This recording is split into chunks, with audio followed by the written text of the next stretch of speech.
think that by understanding that this is the most serious economic crisis that we've faced in a very long time, I mean, not just our country, but the world, then we'll be able to create the solutions that we're going to need to get out of this crisis, and then also use this time to think differently about how we move forward.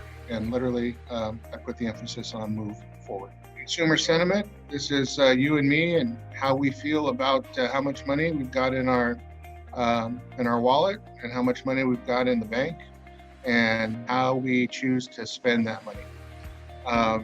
This indicator in the long term will really help to define how long the recession is. And this goes to the issue of we can begin to talk about recovery, but it's only when you and I feel safe about being in crowds and being with a lot of people that we're going to start to show that by how we choose to spend. This coronavirus, in so many ways, is the perfect storm, right? The need for us to socially distance ourselves has an effect on leisure and hospitality, restaurants, and those are businesses that, for the most part, really rely on people going and partaking in those activities. And when we can't, then those are the businesses that don't have any income. Then we have to look at where we go from here. I think we need to remember that the social implications of this are huge, right? This crisis is hitting people, again, the perfect storm of the coronavirus. It's hitting the poor and the marginalized the worst, and it will continue to. And how we use transportation and transit, I do think is going to have to be redefined. There's going to be new protocols that need to be put in place for us to gather, for us to go out and shop and to eat, but also for us to how we drive and fly and use modes of transit. So I guess my bottom line here is I'm going to stop, is a difficult situation. There is not going to be a normal. It will be a new normal. We don't have all the answers. We can't tell how long, but we also have to begin to work together, right, on solutions.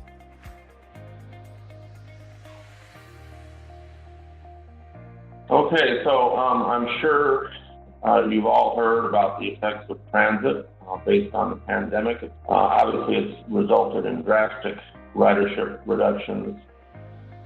It could potentially produce some long-term ridership reductions. A lot of business industries and people have gone to teleworking full-time overnight. And if that is implemented and keeps on going, or at least partially, that's going to affect transit ridership.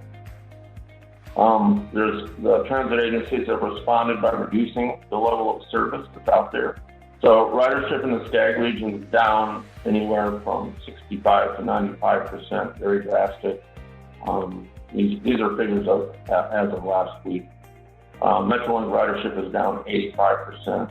The Amtrak Pacific Surfliner, which runs between San Luis Obispo and San Diego to Los Angeles, down 95%. Omnitrans ridership is down roughly 70%. And again, what are the long-term effects of the pandemic on public transit ridership? Increased teleworking. There's going to be safety and health concerns. People, when they start working again and need to get back on the bus. And so a lot of the safety mitigation measures that have been put into effect, rear door boarding, no fare payment, the front door is closed out of concerns for safety of the bus and train operators, and especially like in New York or Chicago, obviously stepped up cleaning and sanitizing. Some agencies have required passengers to wear masks. So fast forward in recovery, public transit is an essential service. There are very large shares of people and workers and students and all other residents who are dependent on transit to get around, and they're going to need to go back and get on transit.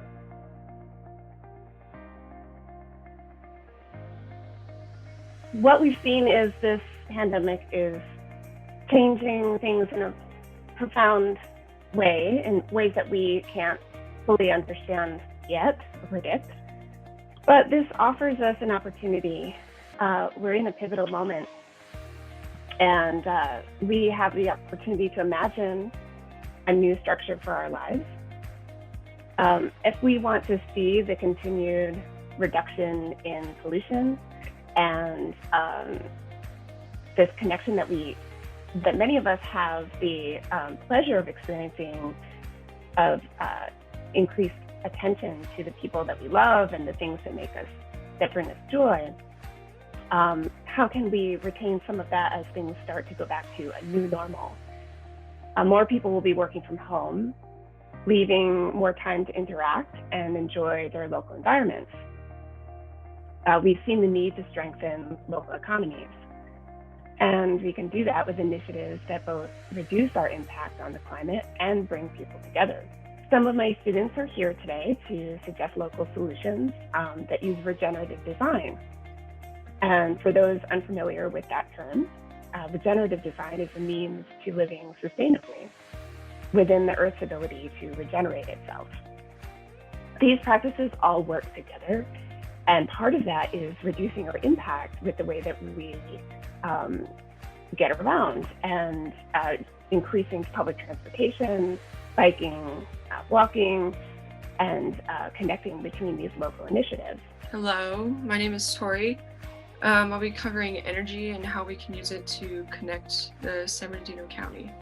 We can use these systems to connect people with education and decentralized storage, as well as distribution.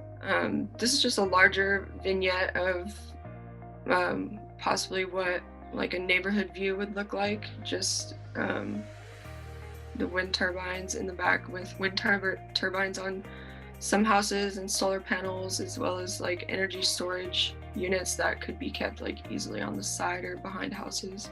Hi, my name is Sophia. I'm doing waste management with Raymond Else. To do this, we'd integrate food collection, local distribution of compost, to create a system that brings everyone together in the process and ensures a zero waste community. This forms a cyclical, decentralized process that's community-based and supports the community to be involved at all levels, whether that's small businesses, homeowners, government officials, and other agricultural needs. Hi, my name is Rosalinda Barcelona, and so our group, we researched housing, and we came up with 3 housing initiatives that we propose: transitioning homes to renewable energy, promoting mixed-use development for diversity and walkability, and lowering energy usage through architectural design. So that's one example of a multi-purpose and mixed-use housing where there's residential on the top and there's office and retail spaces at the bottom. So like I was saying, this allows us to have a more diverse group of people in a smaller scale, and it brings housing closer to work areas, which lessens the need for vehicles.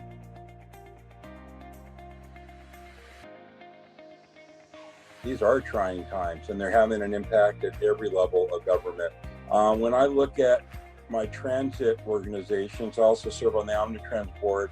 My first concern is safety, always in transit. safety of our employees as well as safety of the passengers. And so what we did basically is we backed off of any fear enforcement within the Metrolink system just to avoid that one-on-one contact. Of course, there aren't that many folks using transit at this time. Within the city of Ontario, again, hard hit.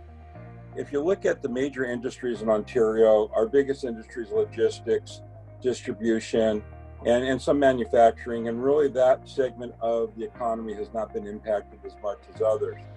What's taken a heavy hit is our hospitality industry. You know that we have the Toyota Arena, we have our convention center, and all the hotels depend on those two generating activity, which basically means there is no activity. Both the arena and the convention center can't book any events. The hotels are completely empty. Fiscally, we lose our bed taxes.